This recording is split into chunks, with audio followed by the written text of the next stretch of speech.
Welcome, everybody. We'll just give people a minute or so to come through from the waiting room. Always takes people a little bit of time to sort through cyberspace or the clouds.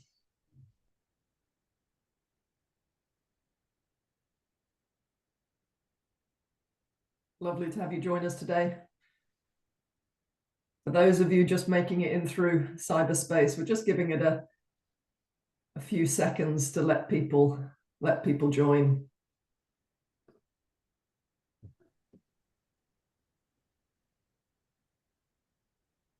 Welcome, everybody. Okay, let's kick things off. Thank you all for joining us for today's Women's Sport Trust webinar. I'm Tammy Parler, Chief Exec of the Women's Sport Trust, and I'll be hosting this morning. Women's Sport Trust is a pioneering and visionary charity which has been at the forefront of driving change within women's sport for more than a decade. We aim to make women's sport more visible, viable, and unstoppable using industry-leading insight, forward-thinking campaigns, and championing of role models. We've been publishing these visibility reports regularly for over 3 years, and they've given an important level of confidence and understanding to the industry. Now, women's sport is in both an exciting and challenging phase. These reports are not only a vital temperature check on the current state of women's sport visibility in the UK, but they should also stimulate your thinking and highlight key areas that need focus. As usual, we've got a lot to get through, so let's get straight to the report. Presenting the data today from Women's Sport Trust will be Emma Gibson and Chris Hurst, and they'll be joined by Charlie and Lizzie from Future Sport and Entertainment, who provide us with some broadcast insight. After our main visibility report, Kat Rowley is with us from the Women's Professional Leagues Limited, who will be giving us an insight into their latest fan research project. We'll then end with a panel discussion and a chance to answer some of your questions, so please list those in the chat. We all want to know what you think. And to remind you that this is all downloadable from our website, and you'll get the link automatically sent you through your Eventbrite registration. So without further ado, I'd like to now hand over to Emma. Thanks, Tammy. So we're going to start this report with a look at the Olympics and Paralympics on social media. And that's purely because of its huge impact and importance in Paris this summer. So to kick things off, we just first wanted to share some summary stats on social media at the Olympics, just to really highlight its huge growth and presence at the Games. Now, these are specifically for the Olympics. We are going to talk about the Paralympics a bit later on in this section. So first of all, there was record usage of the Olympic website and app, as well as more than triple the growth for Tokyo for the official Olympic social media channels. And on TikTok, a near 2K% increase in Paris 2024 related posts versus Tokyo. And for Team GB specifically, who we're going to talk a lot more about in detail a bit later on, TikTok views were 16 times higher on the BOA account versus Tokyo, as well as a notable increase in their Instagram following. So all in all, just really going to highlight the huge presence and growth of social media in Paris over the summer. And you don't just need to take our word for it. Many media outlets and press releases reported on this social media surge in Paris, with many also dubbing the event the TikTok Games. And it's for this reason that for the rest of this section, we're actually going to focus on TikTok specifically, as it was this platform that really did seem to cut through. So before we jump into any of the specific social media content engagement data, this research here from GWI shows that more people actually engaged with the Olympics on social media than they initially planned. So the chart specifically here shows the percentage increase in the number of people who plan to engage with the 2024 Paralympics versus the extent to which they actually engaged. So there was some more field work after the Games. And on the far left-hand side, you can see that one of the biggest uplifts came for people following athletes on social media, both across the global market surveyed and also looking at UK in isolation. So this just really helps to highlight that there wasn't just this general social media impact at the Games, but there was also this athlete-specific social media impact. Okay, so now starting to dig into some of that social media data specifically. This chart shows the top 10 TikTok accounts during the Games, which used the hashtag Olympics. And there are many accounts on there you'd probably expect, like the official Olympics account, of course, and big media outlets like NBC and ESPN. But actually in 6th place, we've got Simone Biles, the Team USA female gymnast, who is of course one of the most decorated Olympians in history now. And then in 9th, we've got Henrik Christiansen, the Norwegian male swimmer. Now, many of you might not actually know him by that name. You might actually know him by the Muffin Man, who set TikTok alight with his content specifically, really quite specifically on chocolate muffins in the Olympic Village. But just the very fact that we've got 2 athletes featuring in this top 10 really just helps to highlight the strong cut through which athletes and their own content and their own stories really did have at the Games in Paris this summer. And we've just called out some of those most popular athletes on TikTok during the game. So I mentioned Simone Biles and the type of content that cut through for her with things like medal celebrations, get ready with me clips. And then on the right, I've already mentioned Henrik Christiansen, aka the Muffin Man, and that kind of funny, relatable content, which many other athletes jumped onto as a trend and was hugely popular across actually both the Olympics and the Paralympics. But the one we want to spend the most time talking about here is in the middle, Ilona Maher, the female Team USA rugby sevens player, who posted both funny Olympic Village content. There was a lot of kind of relatable references referring to things like Love Island, but also a bit more seriously, there was some empowering body image messages to females and female athletes specifically. But actually her following and engagement on social media started to grow before Paris, so she isn't necessarily this overnight social media success just because of the games. She's seen growth in the last year or so, and that in turn has now made her the most followed rugby player in the world. And so because of that, we just wanted to spend a bit more time talking about her, Ilona Maher. And research here from xyadvisory.com shows Ilona Maher to be the clear winner in terms of engagement per Instagram post in the world of rugby union. This chart specifically shows global average engagement per post on Instagram, as well as average followers over the previous 6 months for a select number of major rugby accounts across international, so things like World Rugby, national and domestic organizations, and some of the most popular and major players within them. And you can see the data shows that Ilona Maher's average engagement per post is notably higher than any other major rugby account on Instagram, with the next highest Antoine Dupont, who of course also featured in Paris this summer. And what the chart actually doesn't show too is Maher's growth in following. So back in April, she had an Instagram following of just under 500,000, rising to 4 million today, with the followers in the chart actually an average within the time period. It's also worth noting that 70% of Ilona's engagement is estimated to be US based, and that 70% would actually put her around 115K average engagements per post, which would only just be short of Dupont's global total. So really just highlighting, yes, her global success, but also her popularity in the US specifically. XMY's research outside of just rugby also found that Maher's total engagement in this time period is actually higher than some really big global athletes like LeBron James, Simone Biles, and 10 times Caitlin Clark. And that high total engagement is also partly down to the fact that she posts very regularly. She is a content machine and often posting at the same rate as some organizations' own social media departments, who of course have their own team themselves. So all this is just ultimately highlighting that, yes, she's got this huge following, but also she's got really strong engagement from her fans and her followers. So before we dig any deeper into TikTok content, we wanted to highlight 2 key factors which helped to drive the social media surge we saw in Paris. So on the left-hand side, firstly, the relaxing of IOC guidelines. So from Paris onwards, the IOC actually opted to relax some of their social media guidelines, which meant that athletes had more opportunity to record and upload content during the games. So things like they were allowed to post and upload from the opening and closing ceremonies, which they weren't allowed to before, and the Olympic Village, and in competition venues up to an hour before they were competing. So this almost certainly helped to drive the amount of Paris 2024 related posts that we did actually see from athletes this summer. And then on the right-hand side, TikTok partnerships. So TikTok had official partnerships with a number of ANOCs, so those national Olympic committees, and that included Team GB and Paralympics GB, which very much helped to create their content and upload it onto their TikTok accounts. But also crucially, what that included was content workshops for athletes, just to help them utilize the platform to engage new audiences and build their fan bases. So those kind of tips and tricks that I'm sure athletes got from those workshops inevitably contributed to the athlete surge that we saw on social media this year. So moving on now to look at GB content specifically. And for the Team GB TikTok account, we looked at the split in content during the games between female specific, male and mixed content. And we found that there was an even split in content across male and female athletes. Actually, views and engagements for the content skewed slightly more female, with higher total views and average views for video for female specific content than male, as you can see on the right-hand side of this slide. But really the key thing that we want to highlight here, and the most pleasing story on this slide, is just that parity in content across all athletes. So like I say, that very top bar there. We repeated that same analysis, but for Team GB athletes' own TikTok accounts. And what we found was that the number of athletes with a TikTok account does skew slightly more female. And then when you dig one step further, those actually active during Paris also had a greater female skew, with of course many opting not to use their channels at all during the games for kind of concentration focus purposes, which is of course understandable. I know, for example, the Team GB hockey team had a social media ban for them. But for those who were active on TikTok, we found that 69% of all videos were from female athletes, which in turn meant 67% of total views were from female Team GB accounts. And we've just listed on the right-hand side the top 5 Team GB athletes in terms of video views and engagements. And you can see that top for both is Lena Nielsen, the female 400-meter hurdler and 4x400-meter relay runner.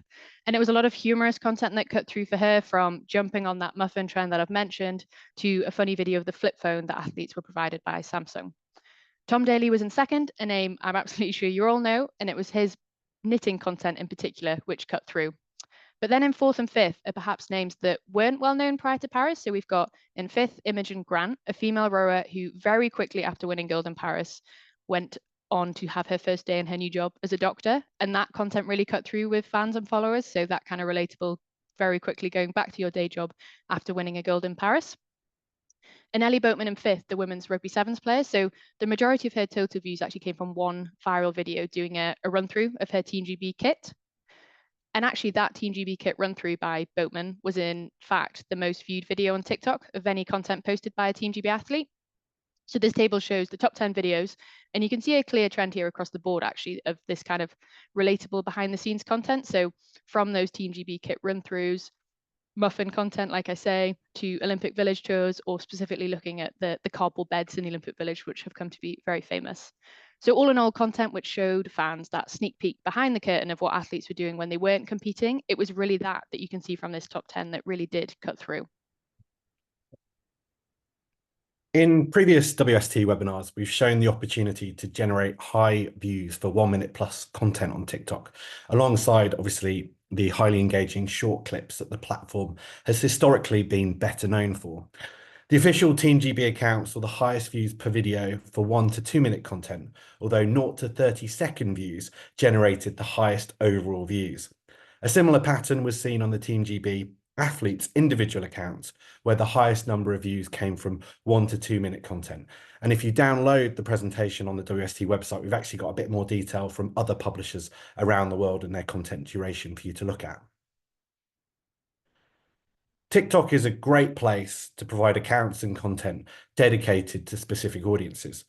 Just as Sky Sports have created a number of dedicated accounts in the UK for different sports and audience interests, such as a bespoke WSL account, the high engagement rates on Her Turf, which is NBC's account dedicated to women's sport, shows the opportunity that exists to be super targeted in reaching specific audiences. Now back to Emma. Thanks, Chris. So switching back to a look at the content again, and we're still focusing on the Olympics for a bit longer. These are the top 4 videos in terms of engagements with the Olympics hashtag during the game. So this is not just athlete content now, we're talking about every single person that could possibly have posted on TikTok. And in first and fourth was a very popular trend, which I'm sure a lot of you saw, with the caption, "Unfortunately, I was not selected for the Olympics." So this was very relatable, very funny content where non-athletes posted videos of them performing routines that perhaps, let's just say, didn't quite go to plan, which was very funny content. But then in second and third is content showcasing the skill of actually the athletes at the game. So in second, we've got Sunny Lee's bar routine. And in third, we've got China's synchronized swim routine, which was actually from Tokyo and posted as a bit of a throwback by the official Olympics account. But here you can just see there's a mix of that relatable content and also that high performance content. And we think that's just quite important in highlighting that the behind the scenes relatable content isn't necessarily taking away from fans and followers and audiences wanting to see that performance side, but actually they're complementing each other. And finally, on the Olympics, we just wanted to highlight an athlete that really emerged on social media during the games, the Australian female breakdancer Rae Gunn, or Rachel Gunn is her full name, whose routines went viral, and I'm sure many of you saw. And despite breaking being in the games for the first time this summer in Paris, Rae Gunn almost certainly helped to make it the 4th most viewed Olympic discipline on TikTok in Paris. But there was a negative side to this, with many people deeming her entrance to the games as controversial, which in turn meant she received a lot of negative comments online. And she actually later came out to say how much it had impacted her mental health, with her friends and family also being harassed by press too. So we really just wanted to highlight that there can be this negative side to social media fame at times. And this was one example of that actually happening at the games. Moving on to look at the Paralympics now, which of course took place slightly after the Olympics in the summer. As we did with the Olympics, we first wanted to highlight some key stats which really just show the impact of social media at the games.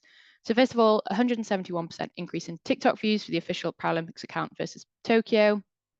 Paralympics GB TikTok account Views were 128 times higher than Tokyo, which in turn made it the 4th highest content creator under that Paralympics hashtag. And as I'm sure a lot of you know, the Paralympic airs on Channel 4, who also had their own TikTok account and actually similarly had a partnership with TikTok, which I mentioned as a key factor earlier as well. And this also garnered strong views and actually made it the 16th most viewed account under that Paralympics hashtag, which interestingly was higher than the Team USA account during that period. So as we did with the BOA TikTok account, we then looked at the male-female mixed athlete split for the BPA TikTok. And again, we found an even split in content across male and female athletes. Actually, the amount of views and engagements did skew more female, which was probably likely driven by a high proportion of female athletes winning medals at the games than male athletes. But again, as with the BOA slide, the really key and pleasing stat here that we just want to focus on is that parity of coverage across male and female athletes. And the same as we did for Team GB athletes, we also looked at the split in content for Paralympics GB athletes at the Games. And as with the Olympics, there was a female skew for those athletes with a TikTok, and in turn, also those active at the Games. Actually, in terms of content posted, it was a 50-50 split for male and female athletes. But again, views and engagements did skew towards the female athlete content. And on the right, again, we've just highlighted the top 5 athletes in terms of views. And female powerlifter Lottie McGuinness was number 1. With, again, a lot of her content jumping on existing trends, like the muffins, like the Samsung flip phone that was provided to athletes. And before we wrap up on this section, we just wanted to highlight the strong engagement that some of the NGBs received, which were active at the Olympics and or the Paralympics. And this table is just the top 10 highest Instagram video engagements for NGBs present at the Games. And some of the bigger organizations are there, as you'd probably expect, the likes of the LTA, Aquatics GB for all things swimming and diving, and also British cycling. But also great to see the likes of Great British Wheelchair Rugby and British Judo see such strong engagement with their content. So that was quite a large section and a lot of content that we've gone through. So we thought it was worth just summarizing and also asking the really important question of what can other people or what can others learn from what happened in Paris? So first of all, fans want to see behind the scenes. So TikTok really did give fans a first-person peek behind the curtain and showed them athlete life outside of venues and outside of when they're competing. It also interestingly gave a podium to athletes perhaps not ordinarily in the spotlight. And then secondly, TikTok partnerships really did help to foster that growth. So the official TikTok partnerships with Team GB and Paralympics GB that we mentioned most certainly contributed to that social media effect in Paris, including especially those content workshops for athletes that clearly helped them understand how to best use the platform to engage with fans and also build their fan base. And then finally, length of content mattered. So as some of the analysis Chris spoke through showed, different durations do work for different accounts and different types of content. So understanding what type of content and crucially its duration works best for a fan base is really, really important. And especially important as TikTok increasingly evolves into a bit more of a storytelling platform, where longer content can quite often help to best tell those stories. And it doesn't always need to be kind of short, snappy, less than 30-second content that really cuts through. I'm handing to Charlie now. We're going to stick on the Olympics, but just take a look at the broadcast figures. Thanks, Emma. Yeah, as Emma just said, we've kind of taken a deep dive into social media. And now we're going to look at some linear TV numbers and then separately some streaming numbers as well. So first of all, we just wanted to see how this Olympics compared to the previous view in terms of linear TV numbers. So as you can see on the left-hand side, in 2021 in Tokyo, the coverage hours increased massively with Eurosport coverage beginning that year. And that often means higher live viewing hours when there's more coverage. But of course, in Tokyo, most of the action took place between midnight and 3 p.m. Hence, there were kind of lower viewing hours than there were in Rio. But what we did see was with the Games this year in Paris, and obviously a great European time zone for the UK fans, we saw an increase in the viewing hours from Tokyo up to 758 million. If we look at the right-hand side, we've got the live 3-minute plus reach, and that's down year on year, but that kind of follows the trend that we see more generally on linear TV, with less people watching linear TV and more people going to streaming services. The BBC, despite having more limited streaming rights than the Olympics back in 2012 and 2016, saw unprecedented live streaming with 218 million online viewing requests in Paris, more than double those achieved at Tokyo, although unfortunately we're unable to track the split between men's and women's sports. Over 28 million unique users and 8.9 million signed in accounts used the BBC Sport website and app for the latest news and updates from Paris, while there were over 730 million social clip views overall. Here, we're looking at viewing hours again, and you'll see the same numbers at the top, 564 for Tokyo and 758 for Paris Games. And what we've done here is taken the live TV audio mentions of athletes, and then we've split them out by gender. And what we get is that 47% of all live TV audio mentions in Tokyo were for females, and this is slightly down to 45% in Paris. And then we've used this as a proxy for the total viewing hours at the games to see that 344, or estimate that 344 million viewing hours were for female athletes and female events at the Paris Games. And so whilst the percentage is down slightly because the Paris Games being in Europe and a better time zone and the overall viewing hours being higher, that's meant that the female viewing hours are also a lot higher. Here we've got the top 10 events based on 1 minute peaks on BBC One over the course of the Olympics. And in that kind of lime green, we've got all the women's events. In the dark grey, we've got the men's events. And then in the white, we've got kind of neutral events, so the opening ceremony. As you can see, there's 4 women's events in the top 10 and 5 men's events. And then obviously the opening ceremony. And what's interesting here is that the opening ceremony is actually the highest proportion of female viewership and under 35 viewership, which may suggest that entertainment is kind of a route to bring new young female fans into the sporting world. Next, we're looking at the demographic breakdown of both the BBC coverage and the Eurosport coverage. So obviously BBC coverage is the free-to-air coverage, and whilst when you look at the age, it looks a very old demographic. If you actually compare this to all BBC programming, so the age for the Olympics of 55 plus, the proportion of 55 plus was 61%, but for all BBC programming, it was actually 72%. So the Olympic demographic is actually relatively younger than what we usually see on BBC. And another interesting point, if we look at the gender statistics, is that the Olympics is one of the only sporting events on BBC we see that has a higher proportion of female viewership than male viewership at 52%. Looking at the Eurosport coverage, it's a much younger demographic, but also a slightly more male.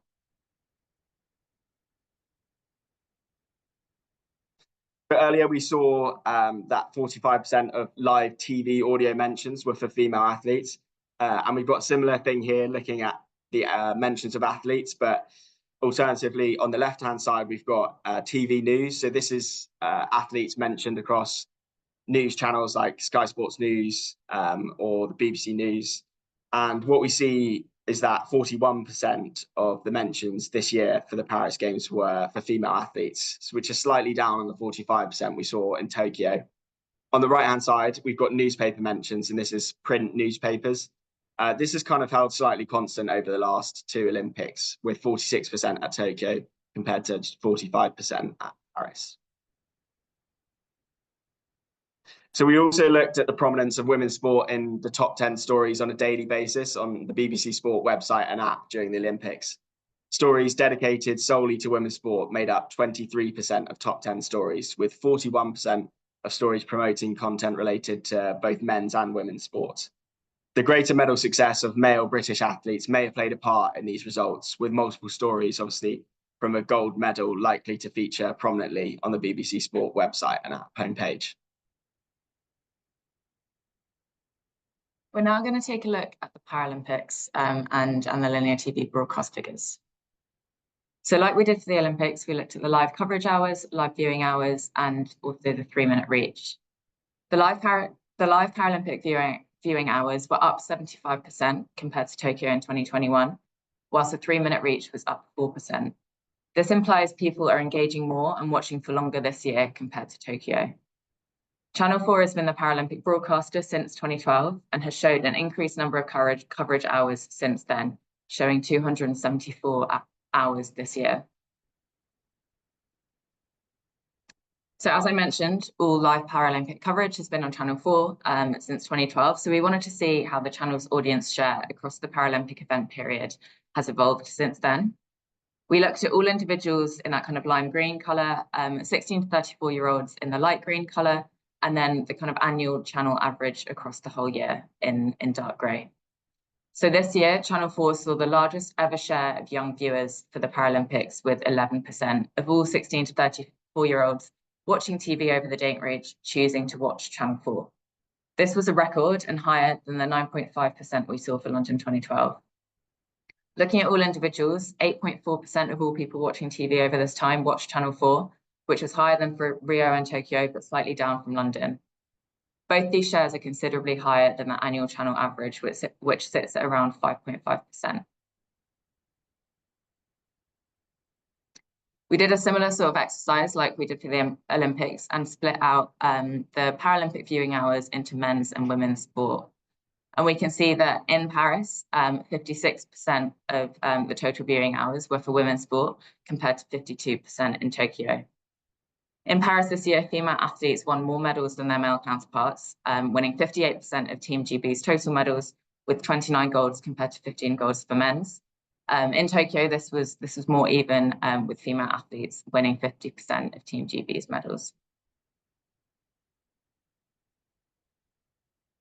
We've also looked at the top 10 highest 1-minute peaks on Channel 4 during the course of the Paralympics. And we can see that the top spot was for the opening ceremony, attracting 2 million viewers, and a large proportion of those were female, with 61%. You can see that this was kind of less dominated by finals and kind of featured more prominent Team GB athletes. And an interesting point here is that females make up over 50% of the audience across all top 10 moments. Moving on to look at the demographics on Channel 4 for Paris and Tokyo, we saw that females make up 55% of Paralympic audiences in Paris. This was slightly down from Tokyo, but still much more female than we typically see for sports programming. We also looked at the TV news and newspaper mentions across all Team GB athletes, and both focus more on female athletes, with 64% of all TV news mentions for female athletes, and 58% of newspaper mentions were for female athletes. Cool. So we spent a lot of time talking about the Olympics and Paralympics, which are obviously kind of mixed sports. So if you go on to the next slide, Emma, this is how we usually define, I guess, women's mixed and men's sports. So as you can see with the Olympics and Paralympics in the mixed sport bag, and we also have stuff like tennis in there. And then women's sport on the left-hand side is like exclusively women's sports properties. And the next few numbers we're going to go into are kind of overall figures for those properties.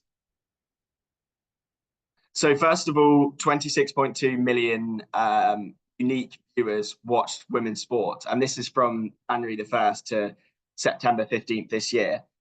Something that's, I guess, important to mention is that the unique reach is typically driven by major international tournaments, notably football, major international football tournaments. And that's why we see in 2019 with the World Cup, 2022 with the Euros, and 2023 again with the World Cup, we see the unique reach is kind of much higher than the rest. But it's great to see that in 2024, even despite having no international football tournament or any international tournament from the major sports, we're kind of the highest unique reach we see apart from those years. And that's a similar story with the average viewer time, which we've got in the line graph just below. And so what we see here is that this year, the average viewer watched around 4.5 hours of women's sport. And obviously, as you can see in those years where there's football, it's obviously much higher. But again, this is the highest we see apart from those years where there are football tournaments on. And next, we're looking at viewing hours. So again, from 2012 to 2024. But we split it out by free-to-air on the left-hand side in green and pay TV in grey on the right-hand side. And as you can see, that kind of football story comes through here again, particularly on the free-to-air side, with massive peaks during those years mentioned. And then if we look at pay TV on the right-hand side, we're down pretty significantly in 2024. And I guess some of the reasons for that are, number one, because I guess the top property, which is the 100, is down pretty significantly at 39%. And we'll get into the reasons why later on in the report. but also that the pay TV coverage hours are down significantly, down 22%, and that's obviously a significant driver in viewing hours as well.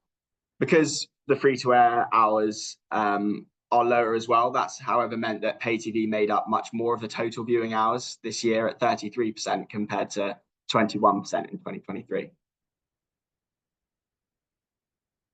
So, yeah, I guess as I mentioned earlier, kind of major international women's sports tournaments are a key driver in both unique reach and average viewer time. And you can see on the bottom, we've excluded here a number of tournaments that kind of drive that figure. And because as of September the 15th this year, there were none of those tournaments, with obviously the Women's T20 World Cup starting in October. That meant that we kind of leveled the playing field out here. And what we see is that 2024 is, I guess, just below the record year of 2022, which was 27.2 million. And similarly, with the average viewing time of 4.5 hours that we saw earlier, that's just below the record year of 2023, which was 4 hours and 50 minutes. And so whilst we kind of define Olympics and Paralympics as a mixed sport, we can't really ignore that the Paris Olympics this year drew a lot of eyes to women's sport. And so what we've done here is a similar thing earlier. We've taken the number of live TV audio mentions by athlete gender, and then we've applied that ratio to the viewing hours and included both the Olympics and Paralympics numbers. And what we see here is that 2024 is 501 million, and that's the second highest we see, just down from 2012, which is obviously the London Games. But obviously 2012, as you can see, is kind of predominantly just the Olympics and Paralympics, whereas it's good to see in 2024 that women's sport number is much higher. We now want to take a look at female sports fans specifically. So we started by looking at the top 10 days by highest female TV viewing share on BBC One from 2002 to the 1st of October this year, so quite a long time period. And we've seen that the days with most women watching BBC One are driven by major sporting events and also events to do with the royal family. So London 2012, Paris 2024, Euro 24, and Wimbledon this year all make it into the top 10, showing that there's always kind of been this appetite for women wanting to watch sport. And historically, it's been dominated by these kind of major global tournaments and events. We did a similar analysis for ITV1. So here we saw that the days with most women watching this channel featured men's major football tournaments, again, showing that there's always been this appetite for women watching sport historically. We also looked at the female percentage of total viewing hours for the Olympics, Paralympics, and Wimbledon across the past 3 events. And we can see that female viewing dominated all of these events and has been growing year on year, particularly for the Olympics and Wimbledon. Finally, we looked at the same top 10 days by highest female TV viewing share, but for Sky Sports channels. And here we can see a really positive story. So we've seen that the top 3 days with the highest female TV viewing share are all in 2024, showing the growing demand for female sports fans for these kind of properties outside of major global football tournaments and the Olympics. So on the 1st of September this year, 9.6% of all female TV viewers tuned into Sky Sports and watched things and watched programming like F1, the Premier League, and the US Open. We're now going to move on to looking at tennis. So for Wimbledon this year, we've seen a decrease in viewing hours and reach despite a slight coverage boost. So this year there were 224 viewing hours compared to the 271 in 2023, and we'll kind of dig into some reasons behind that decrease now. So on this slide, we've plotted the viewing hours and also looked at the number of days with England matches in FIFA or UEFA tournaments for each year. So we've seen that this year there were 3 days with clashes compared to the past 2 years with 1 or 0 days. So here we can kind of see that kind of correlation between clashes with major football tournaments and the kind of negative impact on the Wimbledon viewing hours. We've also looked at what matches BBC aired on their main channels by gender. So we focused on the gentlemen's singles and ladies' singles tournaments. We saw that the BBC One split of matches for 2024 was more balanced than in the previous 2 years, with 18 ladies singles matches compared to 19 gentlemen singles matches this year. So kind of parity of coverage on that large BBC One channel.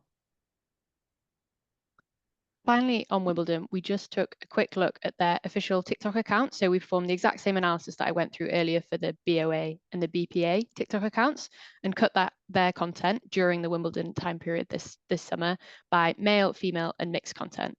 And actually what we found was that the majority of content was for the male tournament this summer. And you can see on the right-hand side with the top 10 most viewed videos, actually only one women's specific video made it into the top 10 most viewed this summer.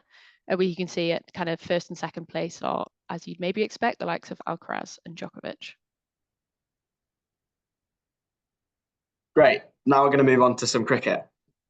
And I guess the first tournament we're going to look at is the 100. So here we've got the average live audience across the 2024 season.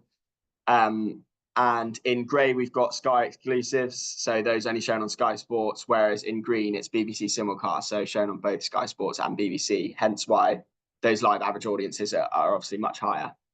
And whilst the Olympics and Paralympics is great for bringing eyes to women's sport, we also must recognise that it can have a negative effect on other sports that it clashes with and more domestic sports. And we see that here. So if we look at the figures at the bottom, on the left-hand side, the average audience across all women's matches this season was 121,000 compared to 185,000 in the previous year. But then if we look at just matches that had no clashes with the Olympics, the average was actually 258,000. And similarly, on the right-hand side, we've got the same comparison, but just for BBC simulcasts. And we see this year, the average audience was 315,000 compared to 428,000 the year before. But if we look at those just outside the Olympics, it's 439,000. So again, actually up on 2023. If we look at the more important games of the season, so the Eliminator 33 and the final at 34, we see the women's is up 31% with the men's down 3% for the Eliminator. And on the flip side, in the final, the women's is down 12%, whilst the men's is up 18%. And this is due to, I guess, major sport clashes as well as weather. So on the Eliminator side, the women's 2023 Eliminator was rained off in 2023, hence the large increase. But on the other side, the final this year, the women's final, clashed with Man City versus Chelsea in game week 1 of the Premier League, and hence it's down year on year. Similar slide here in terms of we're looking at this year's or the women's 100 from 2021 to 2024 across the season, so those 34 games.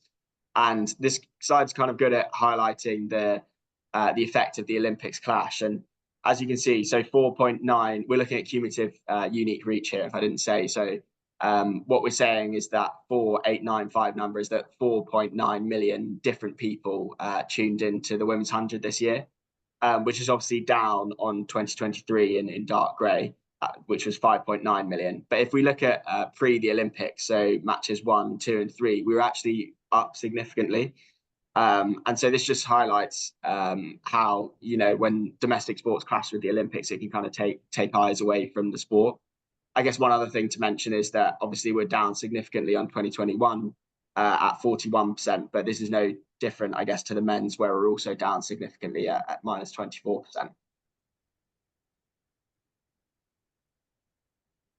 Although TV audiences may have fallen for the 100, there was a year-on-year increase in Instagram video engagements and also video views for the 100 on TikTok and Facebook. And the 100's TikTok account showed excellent commitment to gender equality with a near even amount of posts dedicated to men's and women's cricket. Even though men's cricket did outperform the women's game in terms of total views on the channel, it was interesting to see that the most viewed moment on TikTok was Maddie Villiers' amazing left-handed catch against the Trent Rockets. And the 100 also celebrated a number of attendance milestones for the women's event, with a record crowd for the final and 7 out of the 8 venues recording a record crowd for a women's match. Thanks, Chris. So we've looked at 100 audiences, and I guess now we're going to look at the women's England cricket team. And we kind of see a similar story here in terms of major clashes and weather playing a part this year. So on the left-hand side, we've got the international T20s, and on the right-hand side, we've got the ODIs. And this year, the women's team played against both Pakistan and New Zealand in both those formats. And so we've outlined the kind of clashes and reasons for the falls in these 4 boxes at the top. So if we look on the left-hand side, 2 of the 3 international T20 matches versus Pakistan clashed with both the penultimate and final games of the Premier League season on the Saturdays. And then 4 of the 5 matches against New Zealand clashed with both the Euros and Wimbledon, with notably the first of the New Zealand games clashing with England versus Switzerland. And then on the ODI side, 1 of the matches against Pakistan was rained off, and all of the matches against New Zealand clashed with the Euros, with 2 of 3 clashing with Wimbledon. I guess on a more positive note, something to mention is that 37% of the live audience against New Zealand came from female viewership, which is the second highest we've seen since 2021. Now moving on to look at netball. So firstly, we've looked at the Netball Super League Grand Final audiences since 2021. So all finals have been aired on YouTube and Sky Sports. So the 2024 final finished with one of the largest score disparities, with Loughborough Lightning winning 70-54. So we can see that kind of less competitive game could have had an impact on the total viewing. And also it was Loughborough Lightning's 3rd win of the past 4 years. And we've also seen that this year that there was linear TV coverage on Sky Sport Arena. However, there was no Sky Sports Mix coverage this year, which we've seen in previous years. We also looked at the audiences for the England-Australia netball series, which happened in September. Again, this was aired on Sky Sports and live streamed on YouTube. England's narrow victory against Australia in the second match of the series received the highest number of YouTube views, with 55,000. And the first match of the series saw the highest Sky Sports average audience, but this was limited to 2.2 thousand. Great. We're now going to go into some golf. So I guess the tournaments we're going to look at is both the Women's Open and the Solheim Cup. So first of all, with the Women's Open, we've got on the top above the line, we've got the live Sky Sports golf coverage. And then below, we've got the highlights on BBC Two. And in terms of the live coverage, we see kind of mixed results. So day 2 and 3, as you can see, are down year on year, but then the opening day and final day are up, with notably the final day up 11%. On the other hand, if we look down at the bottom at the BBC Two highlights, we're actually down year on year for each day. On the right-hand side, we've got the demographics, again, for both the live and the highlights, but we've compared this to the men's equivalent of the tournament. And what we see for both highlights and the live coverage is that the Women's Open has a more female audience, but a slightly older audience and less children in household. The R&A once again had a major music act to play a concert on the Saturday evening of the Women's Open. And this approach added to the natural difference in the age of consumers likely to attend a weekend event rather than a weekday. The average age of attendees on Saturday was 47 versus 52 for the other days. 32% of Saturday ticket holders were female versus 45%, versus 18% on the other days, and 57% of Saturday ticket holders were female versus 45% on the other days of the year. Sorry, I got mixed up there. So 32% of Saturday ticket holders were under 24 versus 18% on the other days. The R&A also worked with Waze to replace old broadcast music from the Open, which was not on brand, with new music from modern female pop artists. So Rising Up was written and performed by singer-songwriter Hayley May, providing music that can be used on site, on owned and operated channels, and on broadcast. And next, we're going to go into, I guess, the numbers for the Solheim Cup. So on the left, we've got the viewing hours by day. And then on the right, we've got some kind of key statistics and information which might explain the drop that we see year on year. So overall, the viewing hours are down 61%, which is obviously a quite significant drop. But there are kind of lots of factors at play here. So if we look on the very right-hand side, we've got the channel coverage. And as you can see on Sky Sports Golf, main event and mix, there's actually a decrease in the coverage year on year.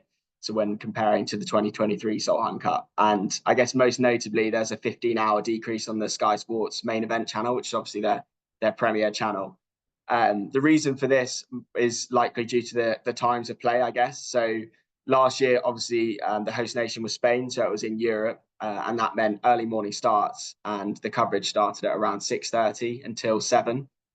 Whereas this year it was hosted in America, and coverage began at 11:30 till 11:45, and that meant that this year there was more clashes with other sports, particularly on the weekend days. So clashing with a mixture of men's international T20, F1 and Premier League, whereas I guess in 2023 from the 6:30 till midday period, there was kind of no clashes with any other sport. I guess the result is also a factor in terms of it was a draw in 2023, which meant Europe retained the cup first of all.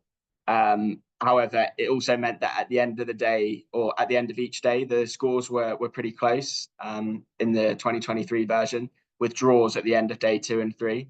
On the other hand, in 2024, the US were the winners, and they kind of pulled away from day 1 and sustained that lead. And finally, looking at rugby union. So this year, I guess the Red Roses played 2 friendlies against both France and New Zealand, and they were shown on BBC One.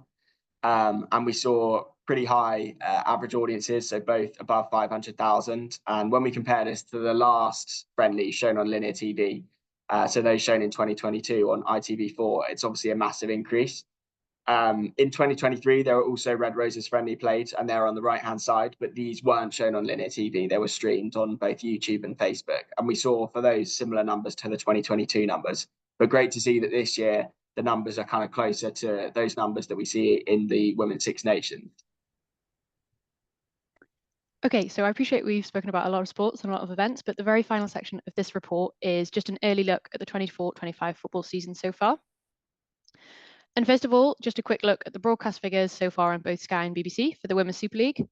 Although it is very much still early days, it was pleasing to see that the opening game, which is that kind of left-hand 4-3-5K on this chart, between Chelsea and Aston Villa, which took place on a Friday evening a few weeks ago in September, the average audience for that actually outperformed the BBC Two average that we saw last season, which is of course really, really pleasing.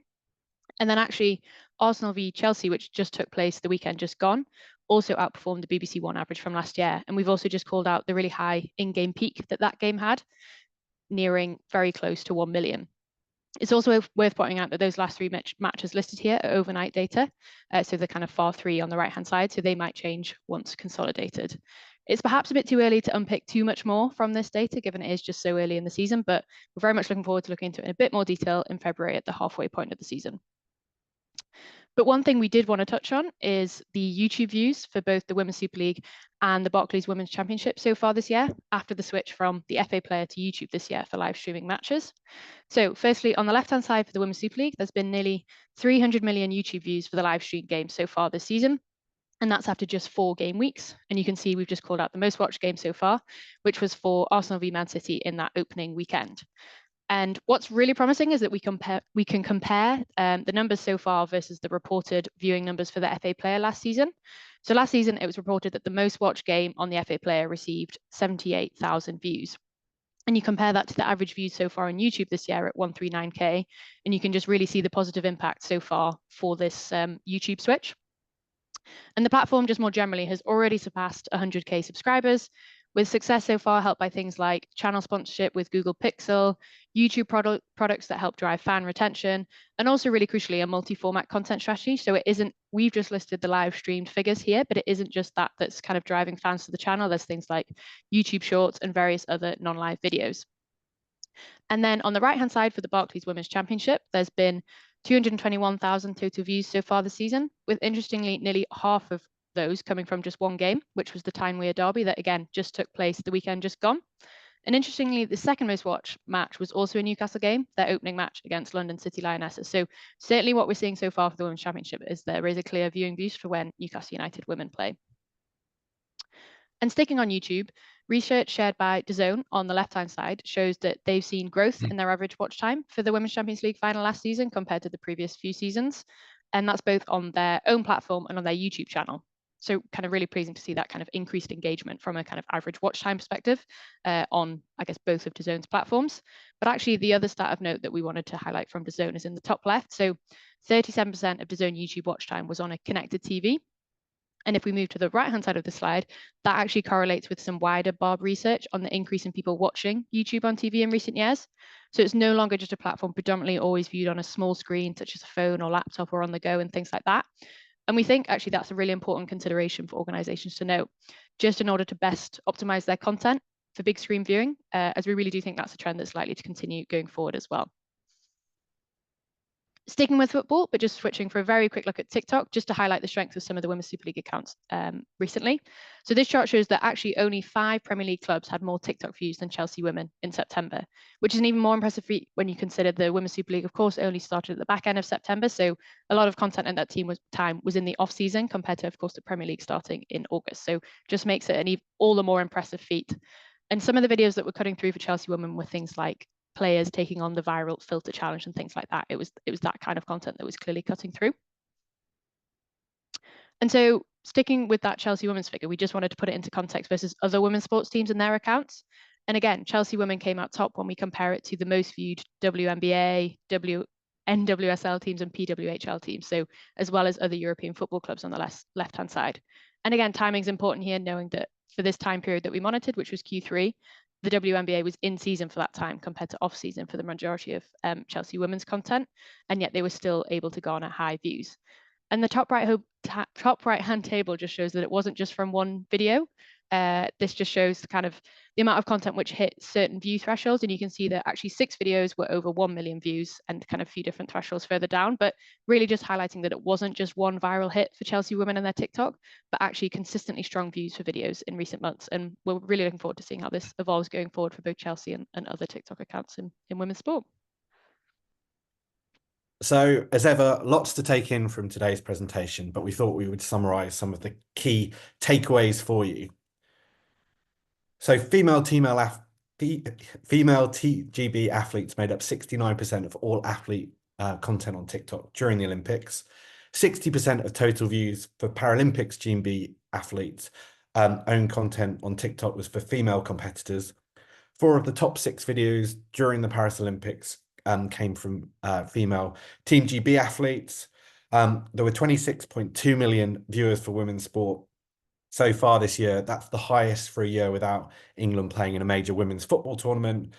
We've seen the rise of female sports audiences, not just for major events like the Olympics and Wimbledon, but also for men's sports events, as seen by Sky Sports Viewing during the course of the year.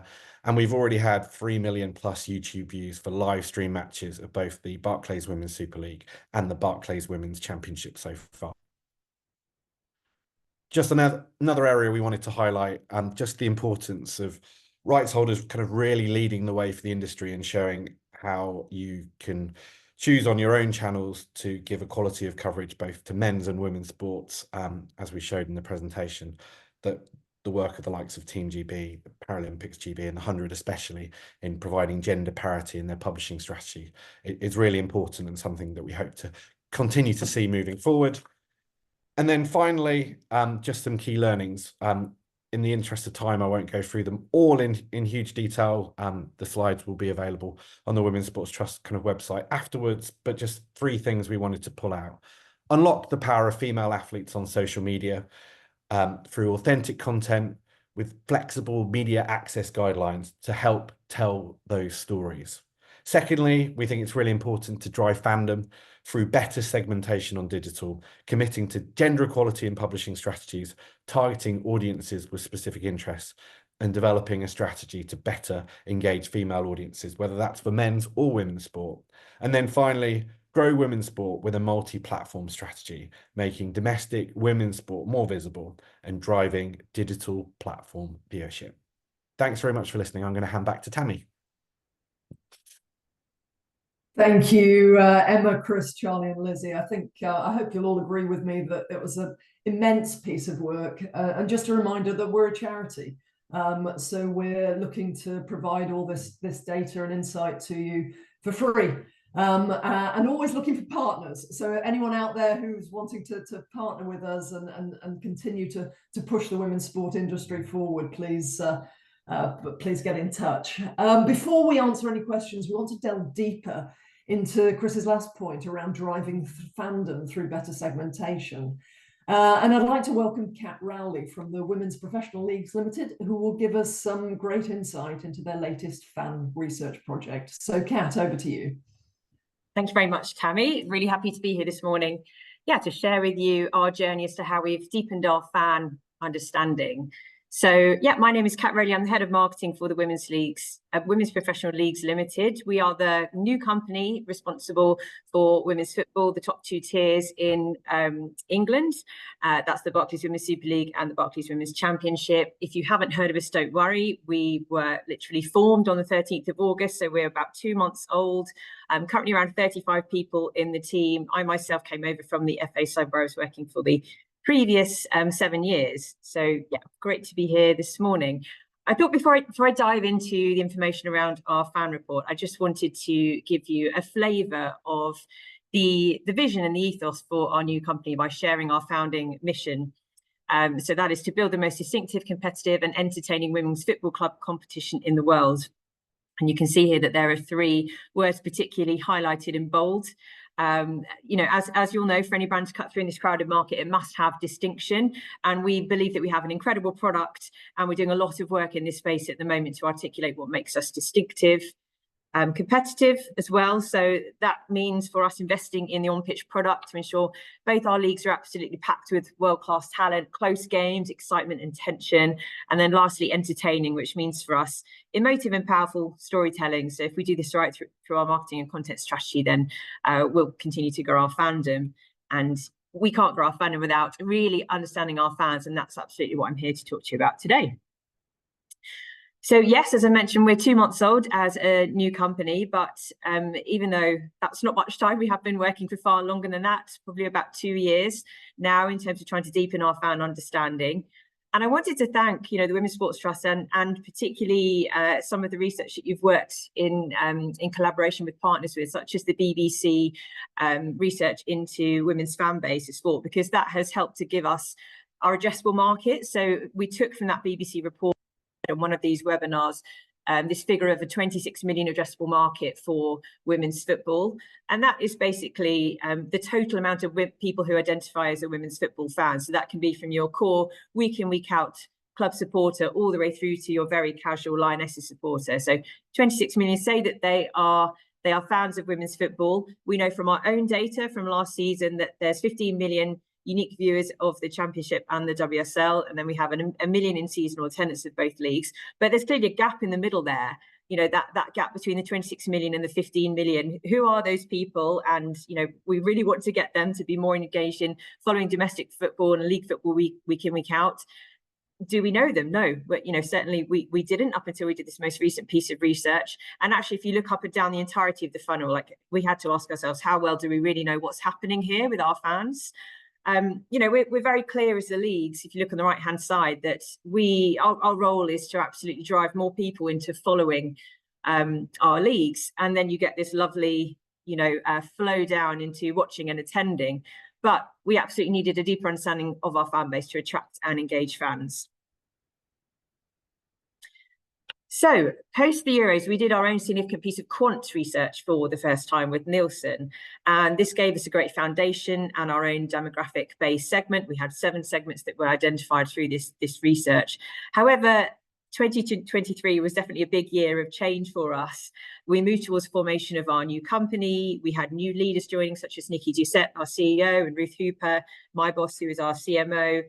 And these new leaders were bringing in sort of insight, and definitely were saying that they were used to working at companies they'd been in previously with a lot more richness in their fan understanding. So we were really encouraged to go even deeper, which was fantastic. So after a tender process, we hired an agency called Pseudo and tasked them with simplifying and humanizing our fans. And Ruby Pseudo, if any of you know her, she's, you know, a real character, very charismatic, but she's a specialist in ethnographic qual research, which in simple terms is basically, rather than doing focus groups where you're sat there as a client behind a screen watching focus groups, Ruby was going out and meeting our fans in their own environments, whether that was in their homes or in clubs. She would be going out, and each participant in the research, she would be meeting for 3 to 4 hours, really getting under the skin of their relationship with, in this instance, football. Another reason that we loved Ruby was that she recommended building on our existing Nielsen Quant research. We did have other agencies through the tender process who were saying you should, start from scratch. But actually for us, it was great that, she took our demographic segmentation where we had 7 segments, which was a little bit complicated to work with at times. And she could really see 3 hypothesis segments, and she used those segments in order to recruit participants. So we ended up having 70 participants in this very deep dive qual research. They were aged between 10 and 59, which again was fantastic for us because we hadn't researched with under 18-year-olds before. So we had that Gen Alpha understanding, multi-gender, really good diversity, national coverage. And we ended up with over 150 hours of interviews and more than 15,000 quotes on every topic you can imagine relating to women's football. So it was a really incredibly rich body of work. One thing to really emphasize, because we often, we have been sharing this research with lots of different groups, and we often get asked around the demographics. And we are so clear to highlight that we have not done a demographic-based segmentation in this piece of work. We quickly learned that that wasn't the right approach. And this is very much a mindset-based segmentation. Common mindsets and behaviours are not aligned to demographics. So what that means is you could have a 13-year-old girl and a 55-year-old man, and they would have the same relationship to football and therefore be displaying the sort of same mindset and behaviours. So that's just a really sort of important point to pull out. But I'm hoping that when you see this, and I will share our 3 segments in just a moment, but I'm hoping that you'll be able to identify yourselves or your friends and family within these segments. So I will make sure that we cover them off in just a second. One, I guess, light bulb moment for us as we were being taken through this research in the early stages by Pseudo was that every fan of the women's game is essentially new. And what that means is even our most core and dedicated fan has only been following the women's game for, probably about 10 to 15 years. Of course, there are a few people who've been following it before that as well, because it has a long history. But the Women's Super League, it was formed in 2011. So there isn't this intergenerational fandom that you see in the men's game, where your fandom is passed down from your great grandparents to your grandparents to your parents, and it's shared by aunties and uncles and cousins. It just isn't there yet. And I say yet because obviously that's what we want to happen in the future, very much so. But have that in mind, that every fan of the women's game is essentially new. So let me share with you our segments. We have on the left-hand side our core fan. So our core fan, they're following the leagues week in, week out. They're our most dedicated fan. They have often grown up following the men's game because it wasn't really a big opportunity to follow the women's game when they were much younger. But they are now very much women's football first. It's a big love for them. They're predominantly female, and many of them have played in the past or are still very much playing, which is an important aspect of this group. If I move over to the far right, we have what we call our secondary fans. So called the secondary fan because they have a primary interest, which is the men's game, which is very much their priority. It's all consuming. But they are a subset of men's football fans who have a growing, currently casual interest in the women's game. And as I said, football really dominates their life. They have high spend and very high consumption of the sport on many, many kind of different apps and news sources. And in the middle, we have this very interesting group called the Free Fan. So called the Free Fan because they are untethered to the men's game. They have discovered football fandom for the first time through the Women's Euros or the World Cup. And the women's game has really given them something that they couldn't find. They haven't been interested in the men's game before. They haven't grown up in a football household. So they're quite low spend at the moment, but they have big potential. And we've intentionally put up a picture of a 49-year-old male here called Joff, because our hypothesis was that this group who were coming in through the big major tournaments that we've had over the past few years would be Gen Z females, but it's not the case. They're only slightly skewing female, and we see all ages represented in this group. So let me give you, or I'll just talk about their sizing actually, because this is again a question we always get asked. We have worked with 2 circles. We also pulled on our Nielsen previous quant research and other external industry sources to size these segments. So the core fan is our smallest segment, as you would expect. They are around 3 million. Our secondary fan is 15 million, so the largest group, and Free Fan is 8 million. And of course, they all add up to our 26 million addressable market.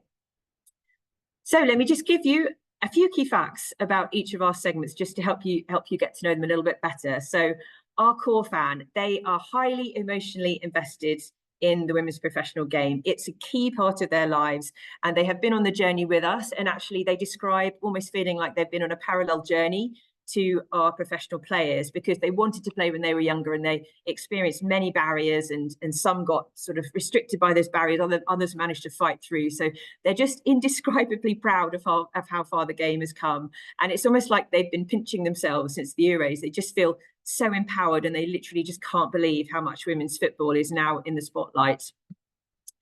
Another very interesting fact about this group, or aspect of this group, is that their fandom is fluid. So this is our core, most dedicated fan, remember, but even so, they support both club and country, but have a very deep admiration for players, regardless of the club that they play for. So they will have a club, but it means that you could, for example, be a fan of Chelsea, but you'd happily go off to the Emirates because you love Alessia Russo and you want to watch her there and have that experience, which you would be quite rare, I would say, in the men's game. For your most sort of diehard fans in the men's game, you wouldn't see that happening. So that is an aspect that's, yeah, I think very interesting. And I think also this fan still, whether their team wins or loses at the weekend, it's not make or break for their weekend. It doesn't ruin their weekend like some men's football fans would describe. So even our most dedicated fan, it's a different kind of sort of passion that they're displaying. And the core fan is well aware that this is elite sports. They love the competition, they love the drama, the excitement. They love that it's getting more and more competitive year on year. They actually believe it's knowingly undersold and would be happy to pay even more for a match ticket. There is a ceiling of about £20, but they do feel like it at the moment. It could be priced a little bit more, a little bit higher.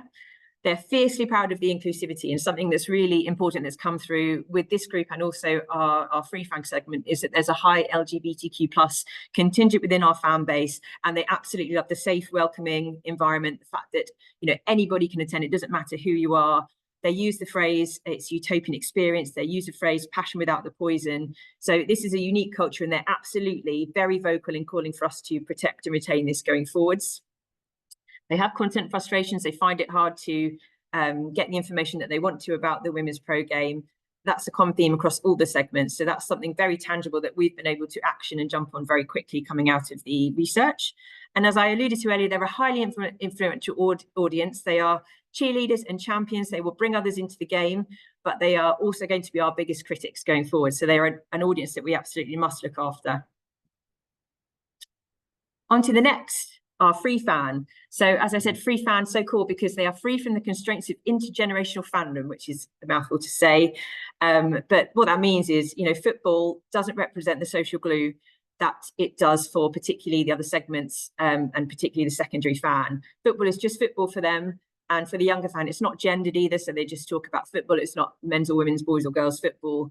And it is actually often a secondary sport for this audience because they have a lot of different interests. Football is one of many. So we are fighting for their share of attention. They're definitely at the beginning of their fan journey. They were most likely introduced by a core fan. So they refer to themselves as sort of quietly passionate. It's a sort of softer or more muted fandom for them. Definitely, yeah. Football, as I said, just doesn't play that central role in their lives. This group, they love the Lionesses. They are country before club. And there's no doubt that they were brought in by the Women's Euros, the primary moment, and then followed up by the Women's World Cup. That's what sparked their fandom initially. And they are not tribal, this fan. They will switch club allegiance if their favourite player moves club. So if Chloe Kelly moves from Man City to, let's say, Arsenal, they would follow her because they are very much player-led. Very similar to the core fan. They love the culture, safe, inclusive, welcoming experience of attending a game. And very similar to the core fans, they are very vocal in asking us to protect this. They want this. They want growth in the game, but they want this aspect to stay the same. They're a football novice. So this is a really interesting aspect, and particularly if you yourself are sitting there as a very knowledgeable fan of football, you may find it a little bit hard to get your head around the fact that they're a football novice. They are teaching themselves about the game, and often they're a new casual player.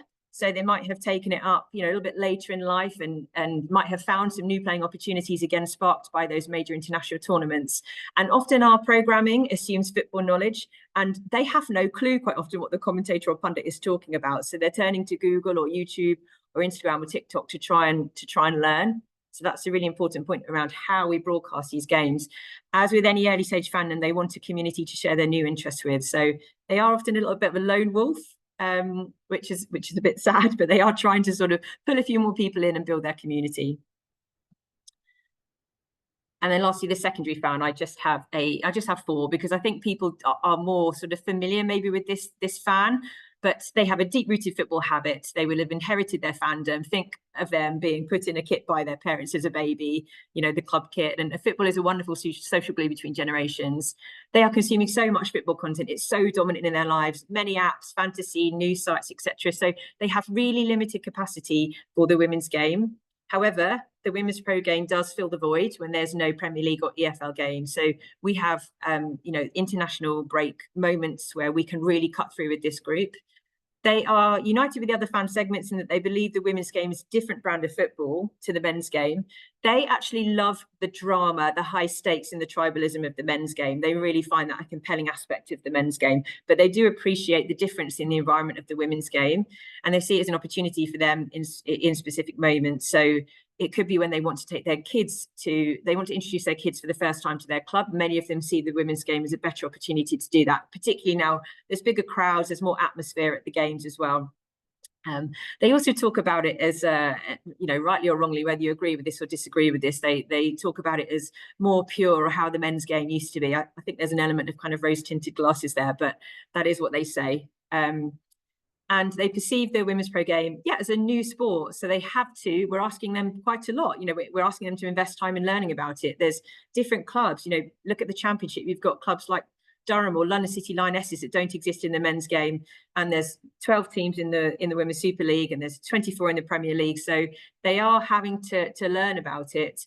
And they expect their club to educate them, and they want to sort of they want to learn by osmosis. So Arsenal Society is probably the best example here of doing that. Just a final word from me, my last slide, is just around, you know, the fact that this research has been so simple to use. It's so rich. You know, I've taken you through an absolute whistle-stop tour of the insight. If you imagine, we've got deep dives on each of these segments, which are over 100 slides long. So it's just scraping the surface, but it's so rooted at the heart of our organisation now. I have never had, you know, a piece of insight work like this throughout my whole marketing career, where it's just so actionable, and it's not just marketing that it's sitting at the heart of, it's all of the different functions across our new company. So 3 examples of how it's underpinning every work stream. YouTube. Thank you, Emma, for giving a lovely overview of the success of our YouTube channel so far. But this was really a fan insight driven move. The move from the FA Player, which was our internal OTT product, to YouTube was driven by our fans calling for greater ease of access to live games. So total content, not just live streaming of the games, but total content. We've had 8.8 million video views so far since the start of the season. But actually, another aspect that's super interesting about YouTube is that, you know, Emma talked through those high figures that we had at the weekend for the Arsenal-Chelsea game. But in addition to what we're getting through broadcast on the BBC, even though it's geo-blocked on YouTube, our international viewers are pulling in an additional 300,000 views, and we've got high viewership in markets like Japan. So it's really opening up new international audiences for us as well. It's also given us the confidence, I suppose, and inspired us to shine a spotlight on our fans this season. So we are in the middle of making a new fan-led content series. We'll be exploring 5 themes, including home and away match days, inclusivity, families, and how to build a new fan base. So we just feel so much more, knowledgeable and confident to go out and make this kind of content now. And improved information, as I said, a theme across the whole of all of our segments. They were saying they find it hard to get the information that they need. So a significant pre-season work stream has been improving our website and better signposting across all owned channels. And we've had already 1 million page views on our website this year, which is around like a 600% uplift. So we're really pleased that we are, helping our fans find the information that they need. And that is it from me. Thank you very much. If you found that useful.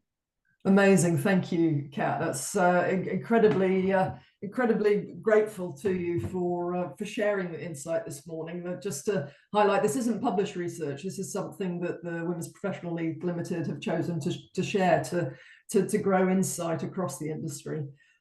Really fascinating thinking, and I'm sure others will find really useful as they think how to segment their own audiences. Unfortunately, we're out of time. That's all we have time for this morning, but we've made a note of all your comments and questions, and they will inform future research.